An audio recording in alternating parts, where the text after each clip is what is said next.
ए कहानी हूँ गोटे मनीषर जे कि 400 भी अधिक दिन पर्यंत दुनियार सबुठ बड़ और खतरनाक समुद्र पैसिफिक ओशियन जीवन और मृत्यु सहित लड़ाई कला वर्ल्ड रेकर्ड भी बनैला आ 14 मास पर से बंचिकी घर को फेरला किंतु फेरिला पर एमती कौन है जे ताको सुइसाइड करिया को पड़ला। चलो तो जानिबा पूरा कहानी वीडियो रे।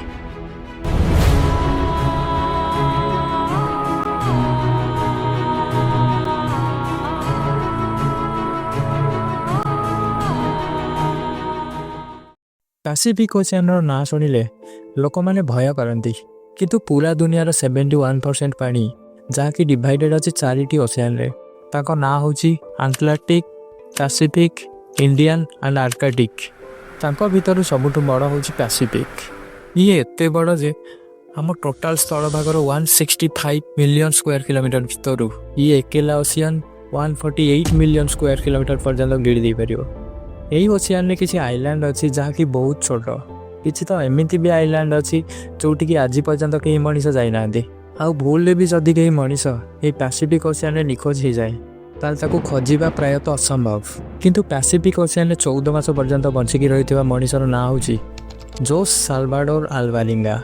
जोस पाखे गोटे 7 फुटर छोट बोट थिला। से बोट रे जड़े सीधा होगी बसवाई भी जगह नाला आउ से लोक गोटे वर्षर भी अधिका से बोट्रे बंचला समुद्रर सबू प्रॉब्लम को फेस भी कला आउ एक्सीडेंटली एमती गोटे वर्ल्ड रेकर्ड बनैला जोटा आज जाके कहीं भांगी भी पारे।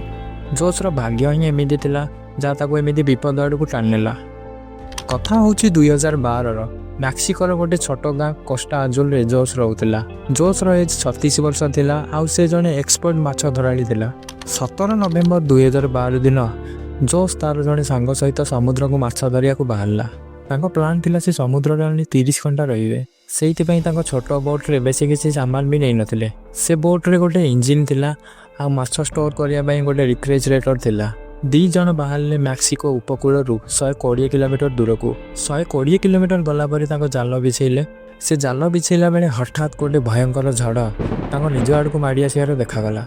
निजक बचाइवाई से जाल को सही छाड़देले आउ बोट को फुल स्पीड रे चलैले प्राय 6 घंटा पर्यंत। से उपकूल मात्र 20 किलोमीटर दूर थे गाँ भी देखा जाउथिला किंतु हठात बोट्र इंजिन खराब हो गला।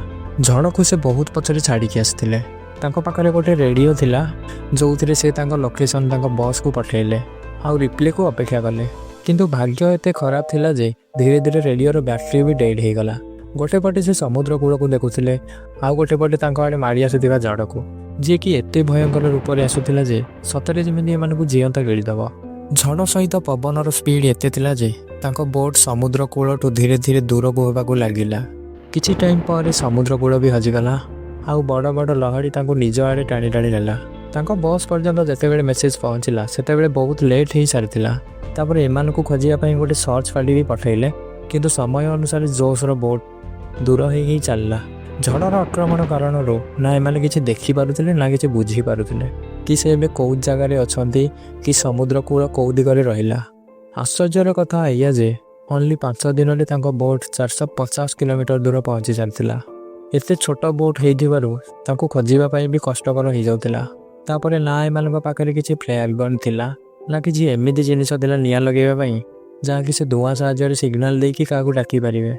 2 जन परस्पर को देखिकी मनरे भाविले बोधे एबे आमे आउ बंची पारिबानी कारण 2 दिन पूर्व ही खाद्य सरी जाइथिला आउ माछ धरियापी पाखे जाल भी नथिला कारण जाल तो से आगुरी ही छाड़िकी पलि आसते। 2 जन जाक भोकरे छटपट होते किंतु हठात गोटे पक्षी आसिकी बोट उपर बसिला। 2 जन जाक परस्पर को देखिले आउ एकदम से पक्षी को धरियापी अटैक कले किंतु दुर्भाग्यर कथा धरी पारे। 2 जन जाक जानी कि हो पारे से पक्षी आउ थे आसिकी आम बोट्रे बसिब। किसी टाइम पर आउ गोटे पक्षी आसिकी बोट्रे बसिला। 2 जन जाक आइडिया लगे से पक्षीटी को धरने को चेष्टा कले आउ बहुत कष्ट से पक्षीटी को धरिले। एमती ही से 2 जन भोक मेटाइवाई बोट को आसुवा पक्षी व माछ धरिकी बंचुले।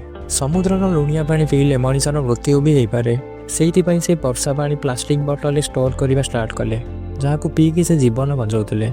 जेबे वर्षा होता से शोष मेटाइवाई माछ आउ टर्टल रक्त पीउले से भी तेबे जेबे धरवे सफल होते। दिन बीतबार लगिला मास भी बीतीगला। 2 जन जाक जो भाई मेंटाली टर्चर बंचुले सेटा आम इमाजिन करने भी कष्ट किंतु शेष में जोसर सांग यही टर्चर सही पारि नथिला। ଆଉ 4 ମାସ ପରେ ସେ ସୁଇସାଇଡ୍ କମିଟ୍ କରିଦେଲା।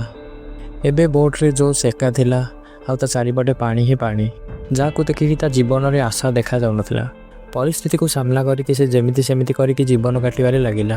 ମ୍ୟାପ୍ରେ ଦେଖିବାକୁ ଗଲେ ଜୋସ୍ ପାସିଫିକ୍ ଓସିଆନ୍ର ଏଇ ଜାଗାରେ ଥିଲା, ଯାହାକୁ ଦୁନିଆର ସବୁଠୁ ସୁନସାନ ଜାଗା ବି କୁହାଯାଏ, ଯେଉଁଠିକି ଓନ୍ଲି କାର୍ଗୋ ସିପ୍ କେବେ କେବେ ଯାଏ।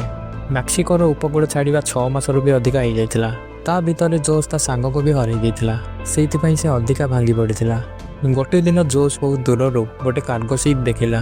ପୂର୍ବ 6 ମାସରେ ତାକୁ ଏଇ ଫାଷ୍ଟ ସିପ୍ ଦେଖାଗଲା। ଏହି ଘଟଣା ଦେଖିକି ତା ଜୀବନରେ ବଞ୍ଚିବାର ଆଶା ପୁଣି ଥରେ ଫେରିଆସିଲା। ଜୋସ୍ କାର୍ଗୋ ସିପ୍ ଆଡ଼କୁ ସବୁ ପ୍ରକାର ଇସାରା କରିବାକୁ ଚେଷ୍ଟା କଲା, କିନ୍ତୁ ଦୁର୍ଭାଗ୍ୟର କଥା ସିପ୍ ଏତେ ଦୂରରେ ଥିଲା ଯେ ଜୋସ୍କୁ ଦେଖିପାରିଲାନି। ଆଉ ଦେଖୁ ଦେଖୁ ଜୋସ୍ର ନଜରରୁ ସେ ସିପ୍ ଗାୟବ ହେବାକୁ ଲାଗିଲା। ଜୋସ୍ ମନେ ମନେ ଭାବିଲା, ବୋଧେ ମୋ ଭାଗ୍ୟରେ ମରିବା ହିଁ ଲେଖା ଅଛି। ସାଙ୍ଗମାନେ ଥରେ ଭାବନ୍ତୁ, 6 ମାସ ପର୍ଯ୍ୟନ୍ତ ଆପଣ ଦୁନିଆର ଗୋଟେ ଏମିତି ଜାଗାରେ ଷ୍ଟପ୍ ହେଇକି ଥାନ୍ତେ ଯେଉଁଠି ଆଉ କେହି ମଣିଷ ବି ଆପଣଙ୍କୁ ନଜର ଆସିନଥାନ୍ତା। ଆଉ ଏଇ ଲମ୍ବା ସମୟ ପରେ ଯଦି ବି ଆପଣ କାହାକୁ ଦେଖନ୍ତି ଆଉ ସେ ଆପଣଙ୍କୁ ନ ଦେଖିକି ସେଇଠୁ ଚାଲିଯାଏ, ତାହେଲେ ଆପଣଙ୍କୁ କେମିତି ଲାଗିବ? 11 ମାସ ପରେ ଜୋସ୍ ସେଇ ଛୋଟ ବୋଟ୍ରେ 8000 କିଲୋମିଟର ଟ୍ରାଭେଲ୍ କରିଯାଇଥିଲା। ତାର ଡ୍ରେସ୍ କପଡ଼ା ବି ଫାଟିକି ନଷ୍ଟ ହୋଇଯାଇଥିଲା। ନିଜକୁ ସନଲାଇଟ୍ରୁ ବଞ୍ଚାଇବା ପାଇଁ ଖାଲି ଗୋଟେ ଅଣ୍ଡରୱେଷ୍ଟ ହିଁ ବଞ୍ଚିଥିଲା। କିନ୍ତୁ ଶେଷରେ ସେ ଟାଇମ୍ ଆସିଗଲା। 30 ଜାନୁଆରୀ 2014କୁ, ମାନେ ପୁରା 14 ମାସ ପରେ ଜୋସ୍ ତା ପାଖାପାଖି ପାଣିରେ ପଇଡ଼ ଭାସିବାର ଦେଖିଲା। ସେ ବୁଝିପାରିଲା ଯେ ୟା ମାନେ ହେଉଛି ପାଖାପାଖି କେଉଁଠି ନା କେଉଁଠି ଗୋଟେ ଆଇଲ୍ୟାଣ୍ଡ ଅଛି, ଯେଉଁଠି ପଇଡ଼ ପାଣିରେ ପଡ଼ିକି ଭାସିବାର ଦେଖାଯାଉଛି। କିଛି ଟାଇମ୍ ପରେ ସତରେ ତାକୁ ଗୋଟେ ଆଇଲ୍ୟାଣ୍ଡ ଦେଖାଗଲା।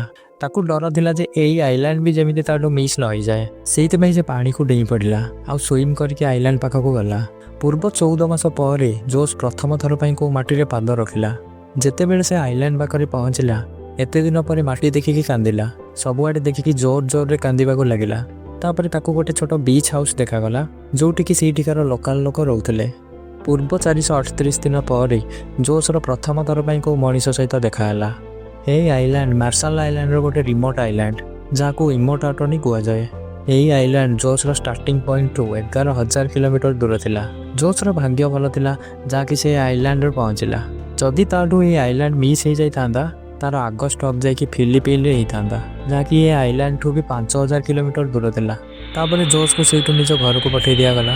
ଆଉ ସେ ପହଞ୍ଚିଲା ପରେ ଆଉ ଗୋଟେ ବିପଦରେ ପଡ଼ିଗଲା। ପହଞ୍ଚିଲା ପରେ ଜୋସ୍ 438 ଦିନ ନାଁରେ ଗୋଟେ ବୁକ୍ ବି ପବ୍ଲିଶ କଲା। କିନ୍ତୁ ଜୋସ୍ ଉପରେ ନିଜ ସାଙ୍ଗକୁ ମାରିବାର କାରଣ ଲଗେଇକି କେସ୍ କରି ଦିଆଗଲା। ସେଇ ସାଙ୍ଗ ଯିଏକି ମେଣ୍ଟାଲି ଟର୍ଚର ନ ସହିକି ସୁଇସାଇଡ୍ କରିଥିଲା।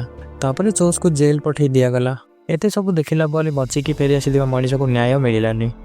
ଜେଲ୍ରୁ ଫେରିଲା ପରେ ଜୋସ୍ ଡିପ୍ରେସନ୍କୁ ଗଲା ଆଉ ତାପରେ ସେ ସୁଇସାଇଡ୍ କମିଟ୍ କରିଦେଲା। ଆମ କାହାଣୀ ଏଇଠି ଶେଷ ହେଉଛି। ଆପଣ ଚାହିଁଲେ କରିପାରିବେ ଚ୍ୟାନେଲକୁ ସବସ୍କ୍ରାଇବ୍, ଭିଡ଼ିଓକୁ ଲାଇକ୍, ସେୟାର, କମେଣ୍ଟ। ଜୟ ଜଗନ୍ନାଥ, ନମସ୍କାର।